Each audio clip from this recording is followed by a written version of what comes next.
Hello and welcome to Dining with Death, True Crime Tuesday. How did you get into true crime? That's a question I get asked a lot. I bet you and I have that in common. People who don't have this fascination are curious as to why people like us enjoy learning about such dark events. For me, yes, there is an element of morbid curiosity. It's just something I have, but there are other reasons. I firmly believe that if we study the people who commit terrible crimes, we can learn more about how to prevent those crimes. I think we are a very long way from making that a possibility, but I do believe it's possible. The practice of psychology has come a long way in the last few decades and is still only in its infancy. And today we are going to talk a little bit about some of the theories experts have on what makes a monster, because today we are discussing a man, a killer, who exhibited almost every type of behavior that mental health experts currently believe should be red flagged as a predictor of future dangerous behavior. This is the case of vampire serial killer Richard Chase. Let's get into it.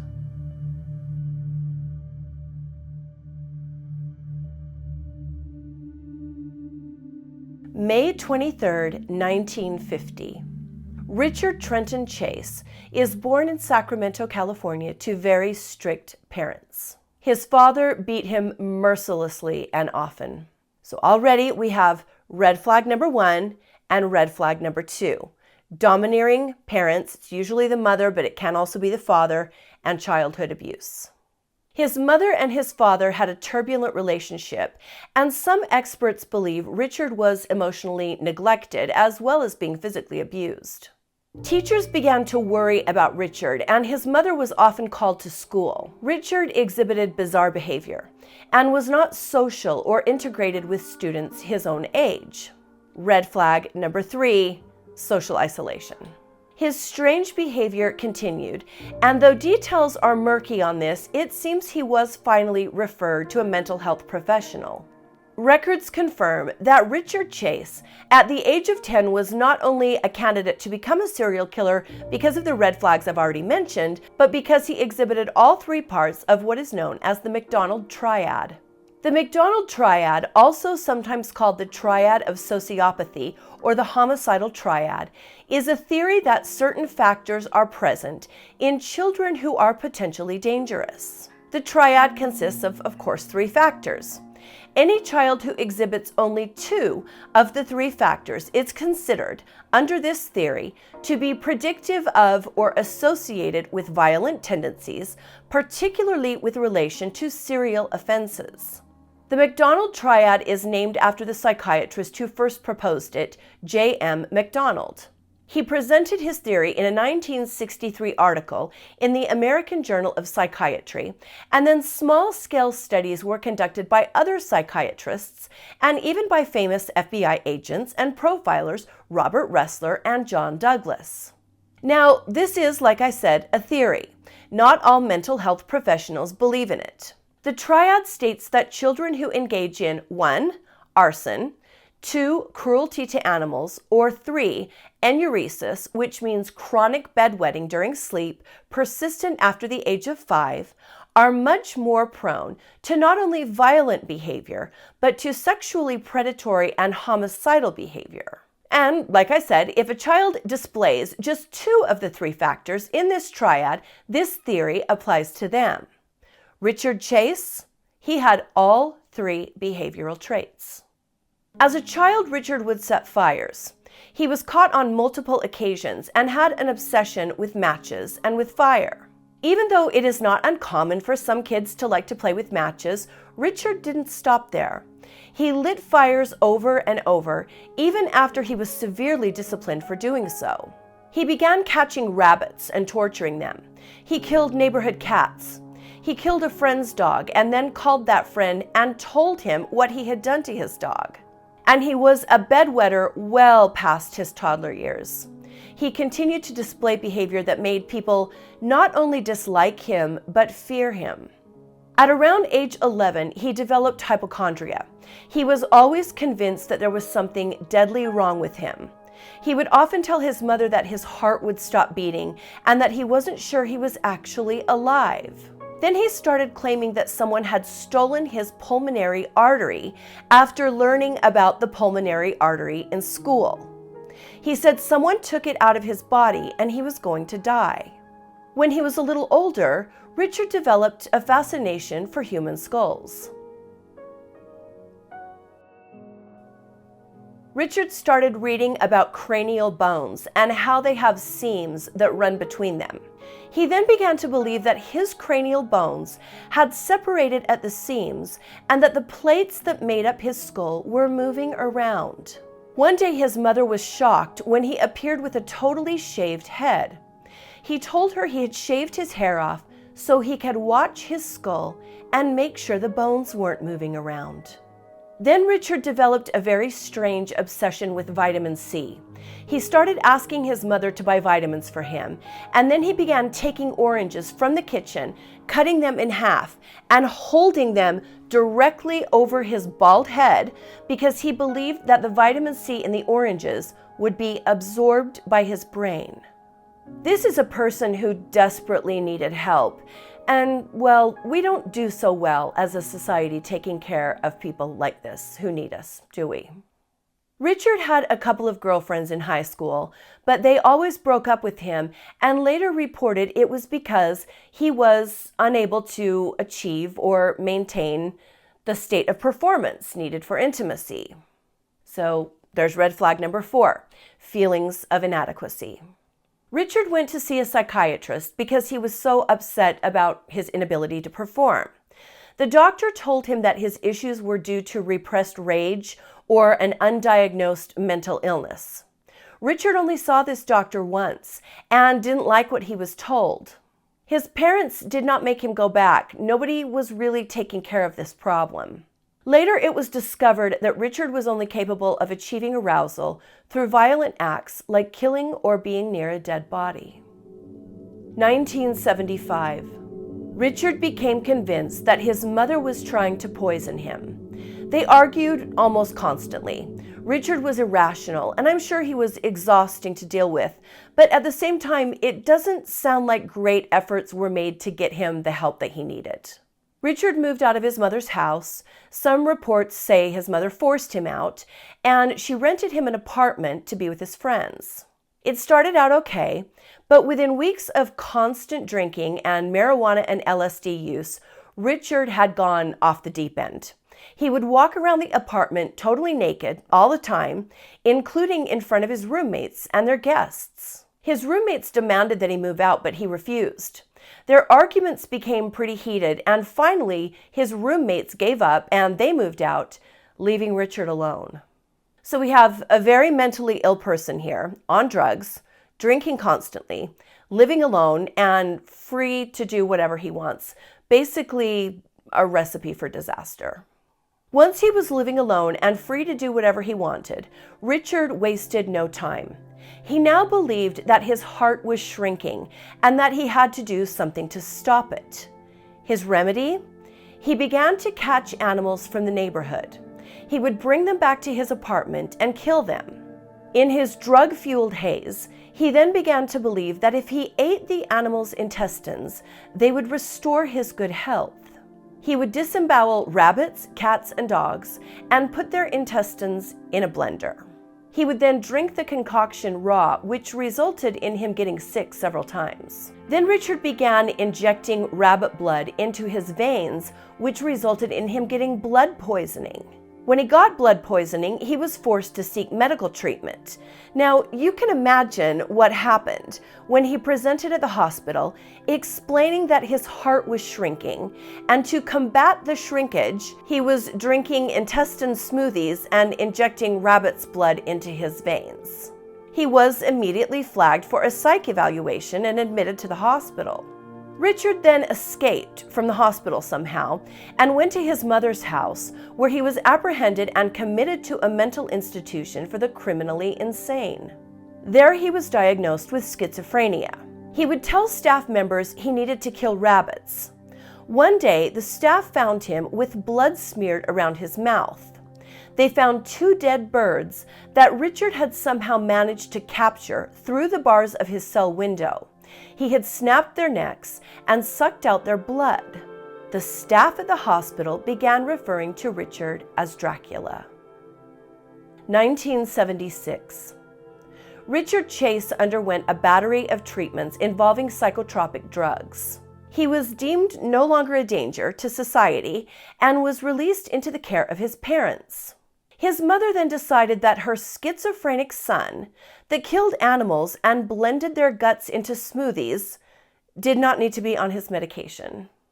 She began to wean him off of it until he was no longer taking any of the drugs prescribed for his disease. Don't get me started on these kinds of parents. They do so much damage. It's just kind of unforgivable behavior. You have to accept when somebody has a disease and you got to get them help for that disease. Richard's parents then got him another apartment and the cycle started all over again. He killed and ate the neighbors' pets. He continued drinking blood and blending entrails into smoothies. And then came, of course, the fascination with guns. Red flag number 5. I've said it before, I'll say it again. I own a gun. I don't own 100 guns. I don't spend hours talking about guns and obsessively reading gun magazines and going to gun conventions and fighting online with people about guns and treating my gun as an appendage or compensation for the lack thereof. But as we often see, an obsession with guns is a common theme in many of these cases. Richard bought several guns with his parents' money, who, by the way, were also paying his rent. He began shooting every day, sometimes for hours at a time, where was he getting enough money to buy all of that ammunition? Ammo is not cheap. I shoot my gun on a regular basis, and ammo's expensive. So his parents were really providing him with cash, and obviously not asking where it was going. Richard then became fascinated by the crimes of the Hillside Strangler. He read every news article about that case, and he clipped and kept them in his apartment. Then he stumbled upon UFO abduction theory, and of course, immediately believed he was the victim of alien abduction. His hygiene? It was non-existent. He never bathed, he never brushed his teeth, and he pretty much stopped eating everything but his raw animal smoothies. He dropped to about 150 pounds and he was very, very thin. 1977. Richard's mother's doorbell rang. She went to open the door. There stood Richard holding a dead cat. He pushed it into his mother's face and then threw it to the ground, knelt down over it, and ripped its stomach open with his bare hands.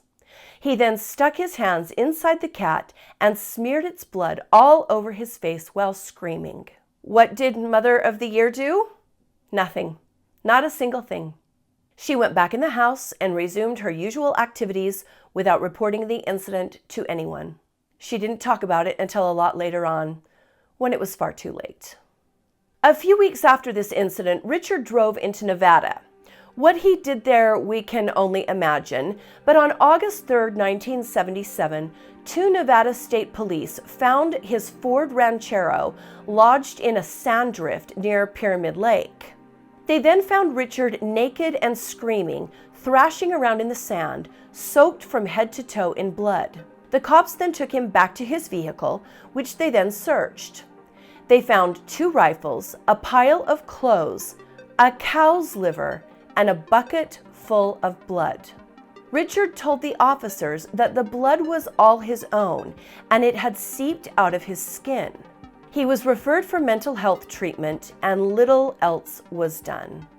A couple of months later, on December 27, 1977, Richard fired a .22 caliber handgun into the home of a Sacramento woman. She called the police, who found a slug in her kitchen, but no one was harmed. So, was Richard imprisoned? Sent back to the mental institution? Nope. It's fine, you guys. Everything's fine. December 29th, 1977. A 51-year-old man named Ambrose Griffin is helping his wife bring groceries into their home in East Sacramento. As he is unloading bags from the car, he is shot and killed in his driveway.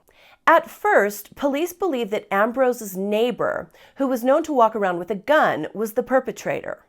It was later discovered that it was just our buddy Richard, just driving through the neighborhood on drugs, crazier than a soup sandwich, shooting at people. He wasn't caught, and so he was allowed to continue. On January 11th, 1978, Richard saw his neighbor on the walkway of their apartment building and asked her for a cigarette. As she went to give one to him, he grabbed her and forcibly restrained her until she gave him an entire pack. Now, it doesn't appear that the police were called or anything much was done about this. And see, this is part of the problem. People don't want to be bothered by having to go through the police paperwork, sitting in court. It's just too big of an annoyance for them to do something over, a weirdo neighbor that demands cigarettes from them. But when we ignore the little things, often those little things are allowed to become big things.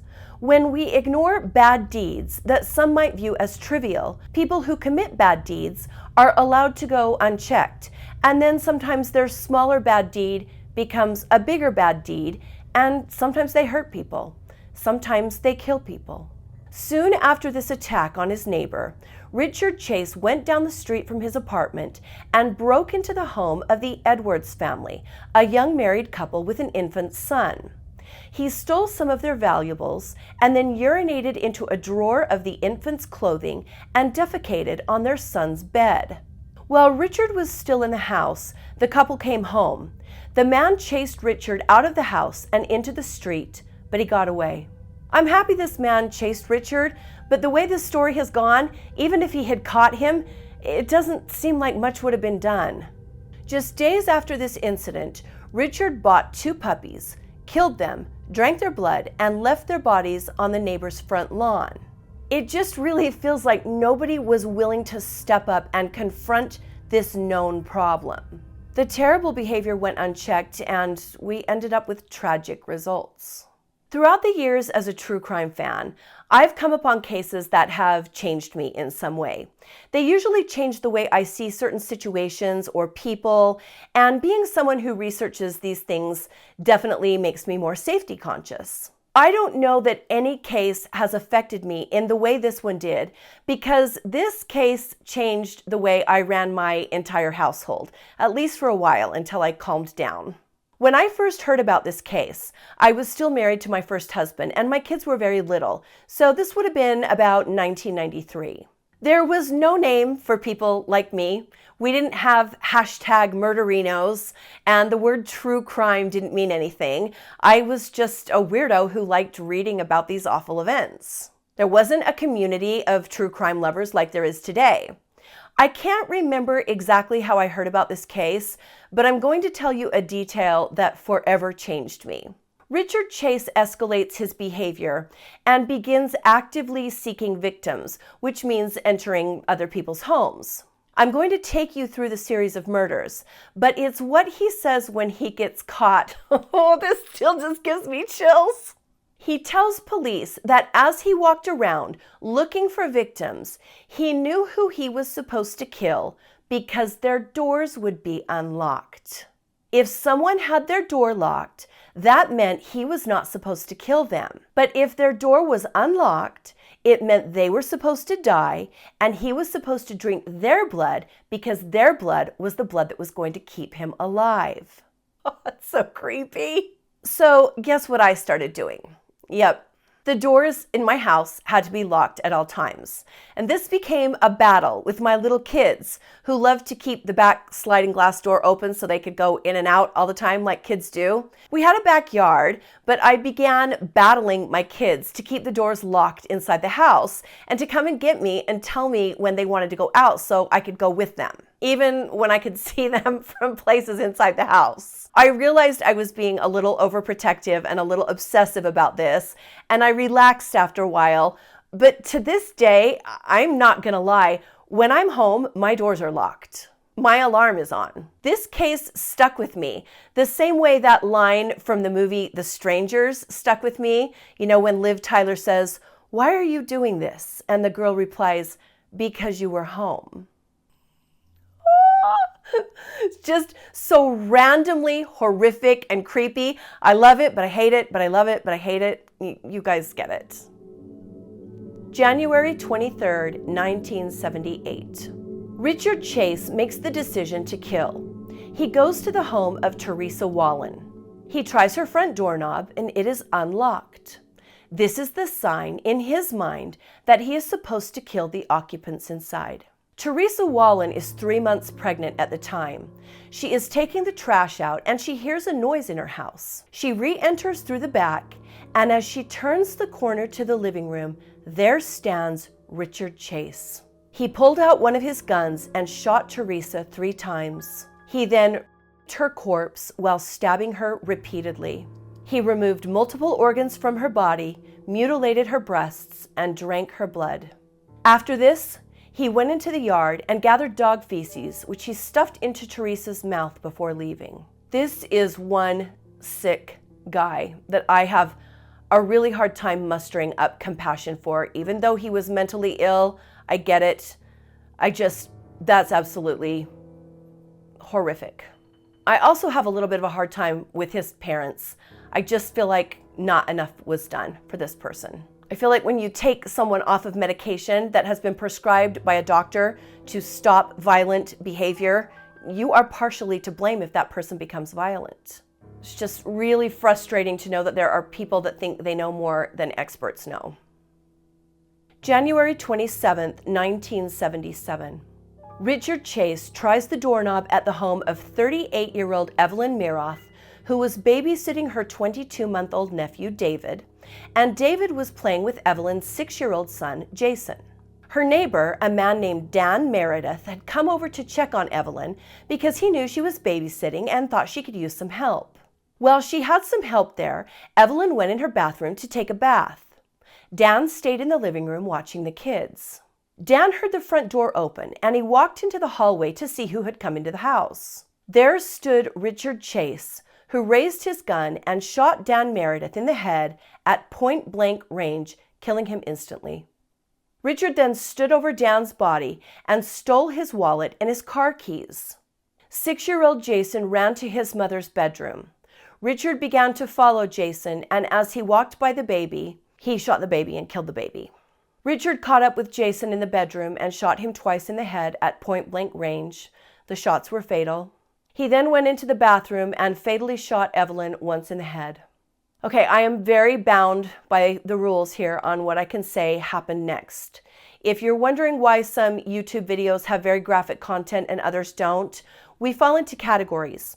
And if you want your videos to fall into a certain category that is deemed safe for all ads, you have to be very, very careful about what you say. So I am going to try and describe this to you as best I can, but I cannot tell you near everything that happened, and frankly, I don't want to. Richard Chase dragged Evelyn's corpse from the bathroom onto her bed. He then abused the corpse over and over, leaving what the cops called an inordinate amount of, I'm going to say, biological evidence behind. As he was abusing the body, he also stabbed Evelyn and stabbed her in other places. He then drank her blood and collected it in a bucket. He then drank the contents of the bucket. He then got David's body, and this is where I am going to stop describing what he did. Whatever you're picturing, he did worse. He did much worse. Outside of the house, a 6-year-old girl that Jason Miroth had a play date with knocked on the front door. This startled Richard, and he ran from the residence, taking David's body with him. He stole Dan's car and he drove away. The little girl then found a neighbor and told the neighbor some of what she had seen. The neighbor then entered the Miroth household and I'm sure was scarred for life at what they found. The police were called to the grisly scene. It was later reported that many of them had to seek psychiatric help for viewing what had happened, and that was before they found David, later on dumped at a nearby church after further things were done in Richard's apartment. Honestly, I would really not recommend looking into this any further unless you are not bothered at all by terrible things, because the level of terrible is much higher than it is normally in these cases. Richard Chase left perfect handprints and footprints in blood all over the Miroth house. The FBI was called in, Agents Russ Vorpagel and Robert Ressler, yes, our man Robert, the OG profiler, were assigned to this case. The agents compiled a profile of the killer. They said he would be tall, malnourished, a loner, physically unclean, but that most importantly, he was not going to stop killing until he was caught. 5 days after the murder, a woman named Nancy Holden, who knew Richard, contacted the police and told them that she believed Richard Chase could be their killer. The police ran a background check on Richard and found that he did in fact own a semi-automatic .22 pistol registered to him. Should we talk about why someone who has known violent tendencies and a severe mental illness is allowed to have a registered weapon, or should we just keep not ever talking about that? It's working great for us so far. The agents, along with detectives and police backup, went to the home of Richard Chase, where they asked to speak with him, and he refused. So the police acted like they were leaving, but instead they hid out in the hallway of Chase's building, and they waited for him to leave. He soon came out of his apartment carrying a blood-stained box. His coat and his shoes were covered in bloodstains as well. Richard was immediately arrested.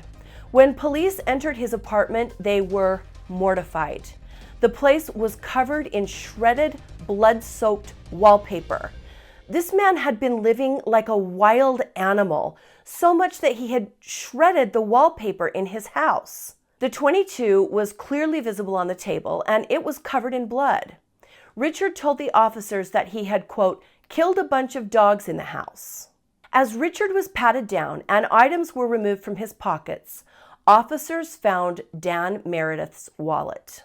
As the search of the apartment continued, agents Vorpagel and Ressler found the walls, floors, ceilings, refrigerator, and all of Richard's dishware covered in blood.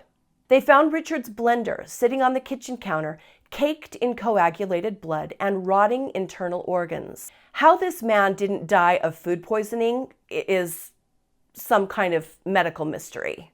When they opened the refrigerator, the officers found several animal body parts wrapped in aluminum foil. They also found parts of David in a Tupperware container and some of Theresa and Evelyn's internal organs as well. On another counter, they found several pet collars, and on the kitchen table, Richard had spread out diagrams of the human body, anatomy charts, and those were also covered in blood. 1979. Richard Chase, the vampire killer, was put on trial. He was charged with 6 counts of murder. The defense made an argument that Richard was mentally ill and therefore was immune from the death penalty. It also stated that Richard was not guilty of first-degree murder because of his illness and should have been charged with second-degree murder, which would result in a life sentence. The defense said that Richard's killings were not premeditated. Now, that is a joke. The legal definition of premeditation outlines that premeditation can form in a split second. When you raise your hand and point a gun at someone, that's premeditation. It doesn't mean you planned out a complex murder, so I frankly cannot even believe they made that argument. He broke into people's houses with a weapon. That's just ridiculous. The jury didn't buy any of it. On May 8, 1979, Richard Chase was found guilty on 6 counts of first-degree murder. The defense immediately asked for a clemency hearing, and they got one. In that hearing, the judge determined that Richard Chase was not legally insane, and I agree with that. I know what he did was beyond. Some people take issue with the use of the word crazy, but it applies here. But the legal definition of insanity is a very high bar. When Richard tried to hide evidence, when he proved he wanted to profit from the murders by stealing wallets and cars, that's not insanity. He might have been very mentally ill, but he was not legally insane. Richard Chase was sentenced to die in the gas chamber. He was sent off to sit in prison and await his sentence. While Richard was in prison, he gave a series of interviews to Robert Ressler, the famous profiler. During these interviews, Richard told Agent Ressler that he was afraid of Nazis and UFOs. He said he didn't really want to kill anyone, but he had to kill people to keep himself alive, and he felt like anyone in his position would do the same. He also asked Robert Ressler for a radar gun to protect himself from Nazi UFOs, and so that he could catch the Nazis and make them stand trial for what they had done to him. In one of the interviews, Richard reached into his pants pockets and pulled out handfuls of macaroni and cheese, which he handed to Robert Ressler, telling him, "Take this and test it. The prison officials are trying to poison me." Other inmates were actually afraid of Richard Chase, even some really tough gang members, because he was so crazy. They heard about some of the awful things he did, and some of them even tried to talk him into himself because they wanted him gone, but didn't want to get close enough to him to do it themselves. Sometimes even bad guys get their wish. December 26th, 1980. A guard doing cell checks looked in on Richard Chase. He was lying in an awkward position on his bed. The guard banged on the cell bars, but Richard didn't move. He then opened the cell and found that Richard was not breathing. Medical staff was called to the cell and confirmed that Richard Chase was dead. At autopsy, it was discovered that he had been saving up his prison doctor-prescribed antidepressants for weeks. He had taken the hoarded pills all at once in order to end his own life. The vampire killer was dead. I hope the surviving family members of his victims are healing and that they have moved on in the best way they can from this absolutely horrifying crime spree. I also hope that we never ever see another man like Richard Chase again. Thank you for joining me today on Dining with Death, True Crime Tuesday. I always appreciate it when you spend a little bit of time with me. Please like the video and subscribe to the channel if you haven't. It helps me out a lot. Stay safe and be kind to each other, and I'll see you next time on Dining with Death. Bye.